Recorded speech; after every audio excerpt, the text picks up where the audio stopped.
बिस्मिल्लाहिर्रहमानिर्रहीम students, next हमारा topic है Heisenberg's uncertainty principle. Heisenberg uncertainty principle के अंदर एक कंपैरिजन है हमारी मैक्रोस्कोपिक वर्ल्ड का जिसके अंदर हम रहते हैं और एक सब एटॉमिक लेवल पे जाकर एक दुनिया है। इन दोनों का आपस में कंपैरिजन है। पहले तो मैं आपको थोड़ा सा अपने सराउंडिंग्स का बता दूं कि हमारी सराउंडिंग में किस तरह से हम चीज़ों को ऑब्जर्व करते हैं। मैक्रोस्कोपिक वर्ल्ड के अंदर ना हम चीज़ों को जब नोट करते हैं तो हम उनके एक वक्त में उनके बारे में काफ़ी सारी चीज़ें प्रॉपरली एक्सप्लेन कर सकते हैं। फॉर एग्ज़ाम्पल, मेरे सामने से कोई ऑब्जेक्ट मूव करता हुआ गुजर रहा है, let's say it is a ball. अब वो क्रिकेट बॉल जो मेरे सामने से मूव कर रही है, मैं उसकी एग्जैक्ट पोजीशन फाइंड कर सकता हूँ। मैं देख रहा हूँ उसको, मेरे सामने इस वक्त इस पॉइंट पर है, तो according to that in specific time मैंने उसकी एग्जैक्ट पोजीशन देख ली। फिर मेरे पास अगर कोई स्पीडोमीटर हो तो मैं उसकी वेलोसिटी भी मेजर कर सकता हूँ। फॉर एग्जांपल, जिस तरह क्रिकेट मैच के दौरान होता है, इधर से बॉलर बॉल करता है, अभी वो बॉल कीपर्स के ग्लव्स में नहीं पहुँची होती, वो पहले से स्पीड डिटेक्ट करके लिखी हुई आ जाती है स्पीड की, इतनी स्पीड से ये बॉल मूव कर रहा था। तो हमने मैक्रोस्कोपिक वर्ल्ड के अंदर एट अ टाइम उसकी पोजीशन भी नोट की, उसी टाइम पर हमने उसकी वेलोसिटी भी मेजर की। अगर हमने उसकी वेलोसिटी मेजर कर लिया तो उसकी एनर्जी मेजर करना मसला कोई नहीं, बिकॉज 1/2 mv² काइनेटिक एनर्जी उसकी मिल जाएगी हमें एट दैट पर्टिकुलर टाइम। फिर अगर हम अपनी सब एटॉमिक वर्ल्ड पे जाकर देखें ना कि क्या होता है, तो एटम के अंदर जब हम देखते हैं तो हमें पता लगता है कि उसके अंदर इलेक्ट्रॉन्स हैं जिनका मास बहुत कम है। जब मेरे ऊपर लाइट आकर इंसिडेंट होती है ना, तो इतनी ज़्यादा स्पीड लाइट के फोटॉन्स के पास है कि 3 × 10⁸ मीटर पर सेकेंड, इतनी ज़्यादा स्पीड होने के बावजूद मुझे पीछे की तरफ झटका नहीं लगता। लेकिन जब हम इस लाइट को इंसिडेंट करते हैं इलेक्ट्रॉन्स के ऊपर, तो इलेक्ट्रॉन अपनी जगह से डिस्प्लेस हो जाता है, वो इलेक्ट्रॉन को मूव करवा देती है। हम जब चलते हैं तो हम एक जगह से दूसरी जगह कॉन्टिन्यूस पैटर्न में लेकर चलते हैं। इलेक्ट्रॉन की दुनिया में ऐसा नहीं है, जब वो मूव करता है तो वो जंप्स ले लेकर मूव करता है, वो तो कॉन्टिन्यूस पैटर्न पे मूव ही नहीं कर सकता। यूँ हमारी मैक्रोस्कोपिक वर्ल्ड उस सब एटॉमिक वर्ल्ड से टोटली एंटायरली डिफरेंट है। तो इसलिए हम चूँकि चीज़ों को ऑब्जर्व करते हैं अपने हिसाब से, तो हमें इलेक्ट्रॉन की उस ज़िंदगी के बारे में समझ नहीं आती बात। लेकिन उस चीज़ को जब हम नोट करते हैं तो सबसे पहले ये बात ऑब्जर्व की हाइजेनबर्ग ने, और हाइजेनबर्ग ने ये कहा कि आपकी मैक्रोस्कोपिक वर्ल्ड के अंदर एक वक्त में किसी ऑब्जेक्ट की एग्जैक्ट पोजीशन, एग्जैक्ट उसका मोमेंटम मतलब वेलोसिटी, वो एक्यूरेटली फाइंड हो सकती है। लेकिन जब आप सब एटॉमिक वर्ल्ड की बात करते हैं तो वहाँ पर अगर आप पोजीशन को फाइंड करने जाएंगे तो आपसे मोमेंटम नहीं फाइंड होगा प्रॉपर। अगर आप मोमेंटम को फाइंड करने के लिए जाएंगे, आप पोजीशन को लूज़ कर बैठेंगे। तो इस चीज़ के अंदर ये बात समझना कि ऐसा कैसे मुमकिन है कि एक चीज़ हम मेजर करते हैं तो दूसरी वैल्यू ख़राब हो जाती है। इस कॉन्सेप्ट को ध्यान से समझिएगा, ज़्यादा मुश्किल नहीं है। हम लोगों ने एक इक्वेशन पढ़ी थी, lambda is equals to h/p।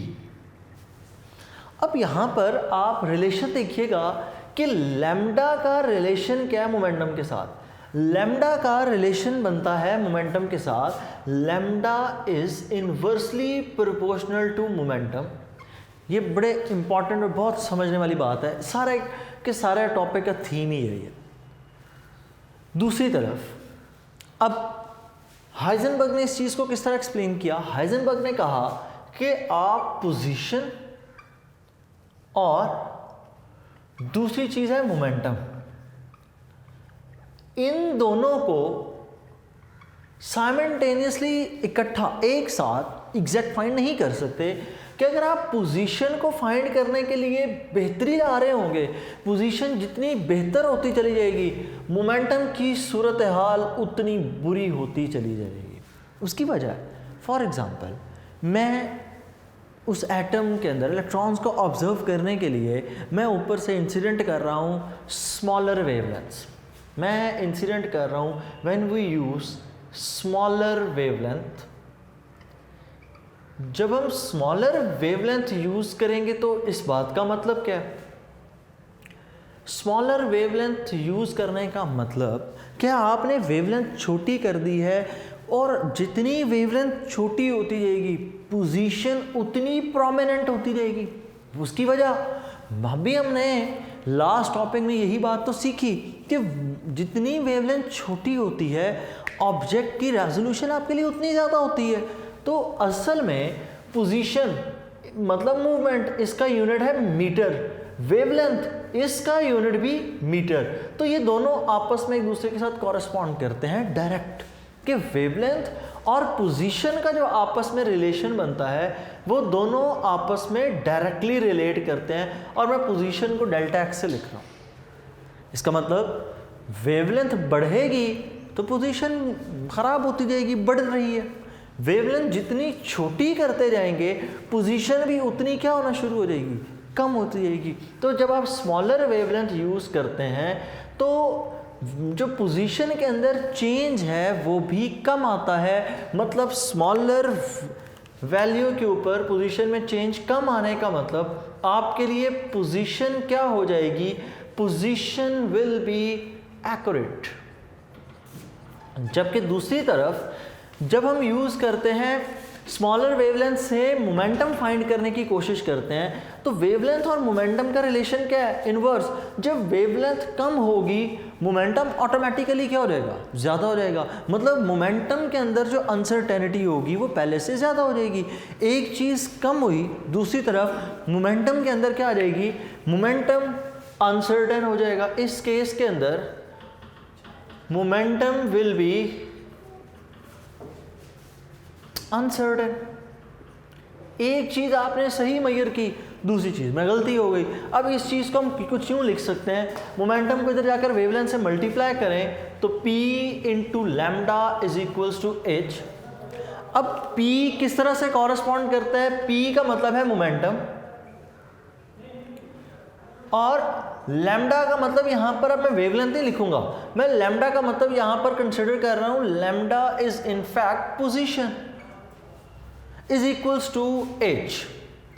एक और इसमें बात याद रखिएगा, h यहाँ पर थोड़ी सी कंफ्यूजिंग चीज़ है। उसकी वजह यह है कि जब इलेक्ट्रॉन रिवॉल्व करता है ना, तो इलेक्ट्रॉन रिवॉल्व करते वक्त स्फेरिकल एक पाथ के ऊपर मूव करता है। एस ऑर्बिटल के बारे में आपको पता होगा, it has a spherical shape. और बोहर मॉडल ऑफ एटम या जितनी भी हम ये कैलकुलेशंस करते हैं, हम सारी की सारी आपके लेवल के ऊपर रहकर हम सारी की सारी कैलकुलेशंस करते हैं for the very first orbit, for the very first shell which has a circular shape. अगर उसकी सर्कुलर शेप है और सॉरी स्फेरिकल शेप है तो फिर उसके लिए जो थीटा यूज़ होता है that is 4 pi stay radian use होता है, बिकॉज वो स्फेरिकल है ना, तो 4 पाई यूज़ होता है। आपकी बुक पे इस एच को लिखते वक्त थोड़ी सी गलती की गई है, वो एच नहीं लिखना चाहिए इनको, असल में वो होना चाहिए that should be equal to h over 4 pi. ये है एग्जैक्ट वैल्यू, ठीक है।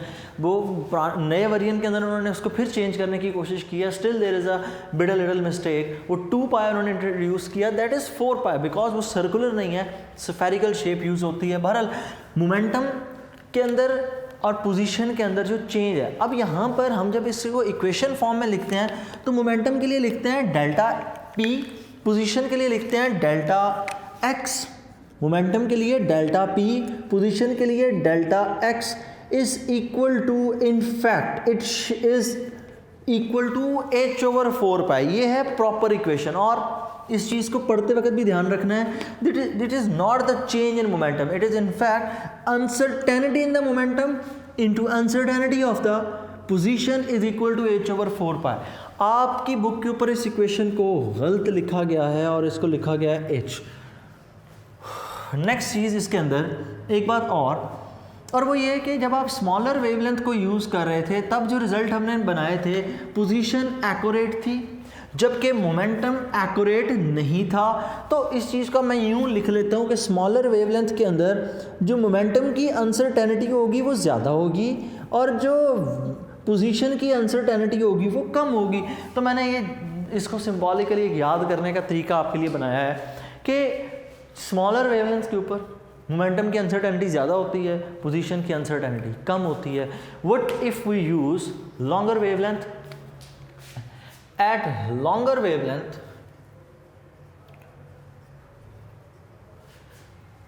जब हम लॉन्गर वेवलेंथ यूज़ करते हैं तब सिनेरियो टोटली ऑपोजिट हो जाता है, बिकॉज वेवलेंथ के बढ़ने से पोजीशन के अंदर अनसर्टेनिटी बढ़ जाएगी। वेवलेंथ जितनी बड़ी यूज़ करेंगे पोजीशन उतनी अनसर्टेन हो जाएगी। अब पोजीशन जितनी अनसर्टेन होती जाएगी, आपका मतलब इसका मतलब ये हुआ रिजल्ट्स उतने ख़राब होना शुरू हो गए पोजीशन के। What about the momentum? Wavelength और मोमेंटम का रिलेशन है इनवर्स। वेवलेंथ बढ़ेगी, मोमेंटम की अनसर्टेनिटी क्या हो जाएगी? कम हो जाएगी। क्यों? क्योंकि दोनों का इनवर्स रिलेशन है। वेवलेंथ बढ़ा रहे हैं, मोमेंटम की अनसर्टेनिटी कम हो जाएगी। तो अब मोमेंटम पे क्या असर पड़ेगा कि वेवलेंथ के बढ़ने से, चूंकि मोमेंटम के साथ उसका इनवर्स रिलेशन है, तो मोमेंटम की अनसर्टेनिटी पहले से कम हो जाएगी। इस केस में जब मैं इक्वेशन लिखता हूँ तो मैं इसको यूँ लिखता हूँ कि मोमेंटम की अनसर्टेनिटी कम है, डिस्प्लेसमेंट की अनसर्टेनिटी ज़्यादा है, is equal to h/4 pi. According to your book it is equal to h। अच्छा, एक और नोटेशन भी आपकी बुक पे यूज़ किया, that is h cut. This h cut is equal to h/2 pi. ठीक, और आपकी बुक के अकॉर्डिंग h कट ओवर 2 आना चाहिए, बिकॉज मैं जो बात कर रहा हूँ मैं कह रहा हूँ इट इज़ h/4 पाई।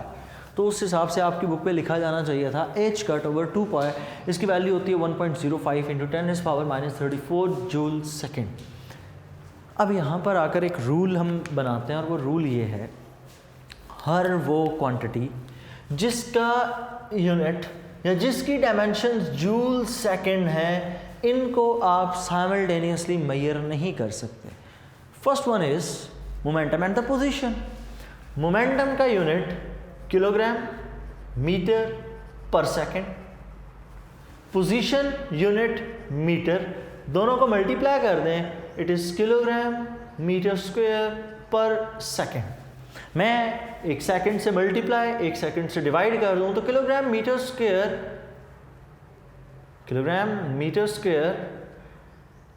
पर सेकेंड इंटू सेकेंड पर सेकेंड इंटू सेकेंड।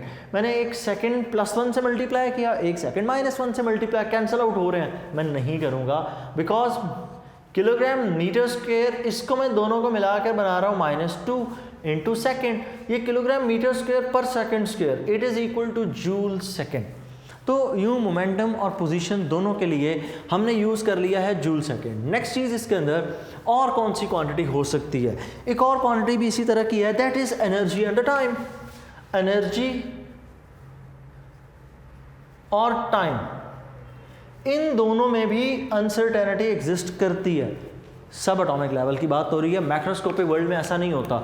मतलब मैक्रोस्कोपिक वर्ल्ड के अंदर एक क्रिकेट बॉल जब मूव कर रही है या कोई गाड़ी मूव कर रही है, तो हम उसकी मूविंग एनर्जी और एग्जैक्ट टाइम पे एनर्जी बता सकते हैं कि इस वक्त उसकी स्पीड इतनी थी तो इस वक्त पर उसकी एनर्जी इतनी होगी। लेकिन जब हम जाकर माइक्रोस्कोपिक लेवल पे इसको सब एटॉमिक लेवल पे जाकर देखते हैं, तब हमें पता लगता है कि एनर्जी और टाइम के अंदर अनसर्टेनिटी नहीं है, अनसर्टेनिटी एग्जिस्ट करती है। मतलब ये एट ए टाइम दोनों चीज़ें साइमल्टेनियसली मेजर नहीं हो सकती। फॉर एग्जाम्पल, अगर मैं इसको सॉल्व करूं तो इसके रिजल्ट्स हमें किस तरह से मिलते हैं? एनर्जी और टाइम को जब हम आपस में मल्टीप्लाई करते हैं, एनर्जी का यूनिट क्या होता है? जूल। टाइम का यूनिट क्या होता है? सेकंड। तो एनर्जी और टाइम के अंदर भी वही कांस्टेंट यूनिट्स बन रहे हैं जो प्लैंक्स कांस्टेंट के हैं, जूल सेकंड्स। तो इनके अंदर भी अनसर्टेनिटी एग्जिस्ट करती है कि सब एटॉमिक लेवल के ऊपर आप किसी एटम की एग्जैक्ट एनर्जी उस टाइम पे मेजर नहीं कर सकते। तो इसके लिए भी इक्वेशन हम यूँ ही लिखते हैं, delta E into delta T is equals to H, nearly equal to, greater than equal to, क्योंकि एग्जैक्ट आंसर तो H आना नहीं है, h/4 पाई आना है। तो नेक्स्ट चीज़ इसके अंदर ये अनसर्टेनिटी को अगर हम डिस्कस करें for longer wavelength, for shorter wavelength, लेकिन उसके लिए पहले हमें दोनों के रिलेशन चाहिए होंगे कि टाइम का वेवलेंथ के साथ क्या रिलेशन है, एनर्जी का वेवलेंथ के साथ क्या रिलेशन है। तो अगर इनके मैं रिलेशन देखूँ तो एनर्जी के लिए फॉर्मूला है E is equals to hc/λ। इसका मतलब energy and the wavelength both are inversely proportional. ये आप जितनी छोटी वेवलेंथ यूज़ करेंगे, एनर्जी की अनसर्टेनिटी उतनी ज़्यादा हो जाएगी। मैं जितनी छोटी वेवलेंथ यूज़ करूँगा ऑटोमेटिकली फ्रीक्वेंसी उतनी ज़्यादा है, फ्रीक्वेंसी जितनी ज़्यादा होगी E is equal to H, F frequency बढ़ेगी, एनर्जी की वैल्यू में अनसर्टेनिटी बढ़ जाएगी। दूसरी चीज़, एनर्जी और टाइम का आपस में कौन सा रिलेशन है? एनर्जी और टाइम भी आपस में इनवर्स रिलेट करते हैं। एनर्जी और टाइम आपस में इन्वर्सली रिलेट करते हैं। तो उसके लिए इक्वेशन, एक तो ये रिजल्ट अपने पास रखिएगा, एनर्जी का वेवलेंथ के साथ कौन सा रिलेशन है, इन्वर्स। अब मैंने टाइम का रिलेशन निकालना है वेवलेंथ के साथ। मुझे पता है एनर्जी इक्वल होती है E is equals to HF, frequency किसकी इक्वल होती है 1/T। इसका मतलब एनर्जी और टाइम का इन रिलेशन भी कौन सा हो गया, इन्वर्स। एनर्जी का वेवलेंथ के साथ भी इन रिलेशन कौन सा हो गया, इन्वर्स। एनर्जी दोनों के साथ इन्वर्सली रिलेटेड है। इस बात का मतलब ये है कि अगर इन दोनों बातों को मैं कंपेयर करूं, एनर्जी वेवलेंथ के साथ भी इन्वर्सली रिलेटेड है, एनर्जी टाइम के साथ भी इन्वर्सली रिलेटेड है, तो इस बात का मतलब मैं ये समझ सकता हूं कि टाइम और वेवलेंथ आपस में डायरेक्टली रिलेट करते हैं। ओके, ये दोनों एनर्जी के साथ किस तरह रिलेट करते हैं, इनवर्स। अंडरस्टूड है, आपस में फिर किस तरह होंगे, आपस में तो ये दोनों डायरेक्ट होंगे। तो यूं अनसर्टेनिटी एग्जिस्ट करनी ही करनी है, क्योंकि एक का वेवलेंथ के साथ डायरेक्ट रिलेशन है, एक का वेवलेंथ के साथ इनवर्स रिलेशन है। मतलब जब आप टाइम एग्जैक्ट नोट करने की तरफ जाएंगे, एनर्जी उतनी ख़राब हो जाएगी, और जब आप एनर्जी को यूज़ करने फाइंड करने जाएंगे, टाइम की वैल्यू उतनी डिस्टर्ब हो जाएगी। यूं एनर्जी और टाइम दोनों साइमल्टेनियसली मेजर नहीं हो सकते। अगर आप एक चीज़ की एक्यूरेसी की तरफ जाएंगे, दूसरी चीज़ की एक्यूरेसी उतनी ख़राब हो जाएगी, दूसरी चीज़ की तरफ जाएंगे तो पहली चीज़ की एक्यूरेसी उतनी ख़राब होती जाएगी। मतलब एक में अनसर्टेनिटी, दूसरे के अंदर एक्यूरेसी, तो इसी चीज़ को हम नाम देते हैं, it is called Heisenberg's uncertainty principle. तो दो मैंने डिस्कस कर दिए, एक पोजीशन मोमेंटम, दूसरा एनर्जी टाइम। एनर्जी टाइम में शॉर्टर वेवलेंथ पे देखते हैं क्या होता है। एनर्जी टाइम के केस में फॉर शॉर्टर वेवलेंथ, जब लैम्डा बहुत कम है, जब लैम्डा बहुत कम होगा, एनर्जी की अनसर्टेनिटी क्या होगी, बहुत ज़्यादा होगी। तो इस लैम्डा को मैं, डेल्टा को मैं बड़ा लिख रहा हूँ, डेल्टा मीन्स अनसर्टेनिटी। जब वेवलेंथ स्मॉल होगी, टाइम की अनसर्टेनिटी भी क्या होगी, कम। Delta T is equals to H. Book पे इक्वेशन गलत है। दूसरी चीज़, जब मैं लार्जर वेवलेंथ के लिए जाऊंगा, फॉर लॉन्गर वेवलेंथ, जब वेवलेंथ ज़्यादा यूज़ की जाएगी तब क्या होगा, जब मैं ज़्यादा वेवलेंथ का फोटोन इंसिडेंट करूंगा सब एटॉमिक पार्टिकल्स के ऊपर, तो मेरे पास सिचुएशन यूँ आएगी, जब मैं वेवलेंथ बड़ी होगी, लॉन्गर होगी, तो एनर्जी की अनसर्टेनिटी क्या हो जाएगी, कम हो जाएगी, तो it will be delta E. दूसरी तरफ जब वेवलेंथ मैं बढ़ा रहा हूँ, जाहिर बात है यहाँ पर वेवलेंथ बढ़ेगी तो टाइम की अनसर्टेनिटी भी बढ़ जाएगी, तो अब की बार आ जाएगा डेल्टा टी। मतलब uncertainty in time, delta T ना पढ़िएगा इसको, uncertainty into time is equal to H. एक और भी ऐसी ही क्वांटिटी है, and that quantity is angular momentum. Okay, जब इलेक्ट्रॉन ऑर्बिट में मूव करता है ना, तो स्फेरिकल ऑर्बिट में मूव करता है, तो it has an angular momentum. So angular momentum and angle theta, इन दोनों के दरमियान भी अनसर्टेनिटी एग्जिस्ट करती है। एंगुलर मोमेंटम के लिए हम लिखते हैं delta L into delta theta is equals to H. Uncertainty in the angular momentum into uncertainty of the position angle is equals to Planck's constant. इनकी जो डायमेंशंस हैं वो भी जूल सेकंड ही बनती हैं, same as the dimension of Planck's constant. तो ये कॉन्सेप्ट जो है that is called Heisenberg uncertainty principle. According to this, आप सब एटॉमिक लेवल के ऊपर कोई भी दो चीज़ें, चाहे वो पोजीशन हो, मोमेंटम हो, चाहे वो एनर्जी हो या टाइम हो, वो एक एक्यूरेटली दोनों चीज़ें साइमल्टेनियसली नहीं सॉल्व हो सकती। दोनों, अगर एक के लिए आप एक्यूरेट होना शुरू हो जाएंगे, दूसरा उतने आपके लिए अनसर्टेन होती है कि दूसरी वैल्यू उतनी ख़राब होती चली जाएगी। मेन कॉन्सेप्ट, वजह क्या है, उसकी वजह इलेक्ट्रॉन एक बहुत छोटा पार्टिकल है, जब उस पर लाइट इंसिडेंट होती है तो वो उसकी पोजीशन ही डिस्टर्ब कर देती है। जब आप उसकी पोजीशन डिस्टर्ब कर देंगे, ऑब्वियसली आप उसकी वैल्यूज़ को फिर ठीक मेजर नहीं कर पाएंगे। फिर याद रखिएगा, वेवलेंथ जितनी छोटी हो, आपने पढ़ा उसमें पोजीशन उतनी एक्यूरेट होती जाती है। क्यों? क्योंकि वेवलेंथ जितनी छोटी है ट्रैप उतना छोटा है, इलेक्ट्रॉन को ढूंढना आसान है। मुझे कहा जाए कि पूरे पाकिस्तान में मुझे ढूंढना है तो इट इज़ डिफ़िकल्ट, कहा जाए कि यूनिक के किसी रूम में ढूंढना है तो मुझे आसान होगा, ठीक। और उसमें भी स्पेसिफिक कर दिया जाए कि फ़लाँ रूम, उसके अंदर ढूंढना और आसान हो जाएगा। तो वेवलेंथ जितनी छोटी होती जाती है पोजीशन उतनी एक्यूरेट होती जाती है, लेकिन जब पोजीशन एक्यूरेट होगी मोमेंटम उतना ही इनएक्यूरेट हो जाता है। सो ये था आपके चैप्टर 19, कॉन्सेप्चुअल चैप्टर है, और चूँकि बिल्कुल dawn of modern physics totally आपके लिए न्यू ब्रांच है, तो इसको कॉन्सेप्ट से पढ़ें तभी ये समझ आती है। अगर आप कहें कि आप इसको रटा लगा लेंगे या ये पॉसिबल ही नहीं है कि मॉडर्न फिज़िक्स उस बेस पे चल सके, तो कोशिश किया करें कॉन्सेप्ट से पढ़ें। आगे चैप्टर के एक्सरसाइज के शॉर्ट क्वेश्चन वो सारे के सारे कॉन्सेप्चुअल्स देखिएगा आप, एक एक शॉर्ट क्वेश्चन के ऊपर पूरे टॉपिक का कॉन्सेप्ट डिस्कस हो रहा होगा। तो कोशिश करनी है कि कॉन्सेप्ट के साथ पढ़ें ताकि आपको बाकी नेक्स्ट चैप्टर्स में भी इसमें चूँकि यूज़ होना है तो उससे मसाइल ना हो। अल्लाह हाफिज़।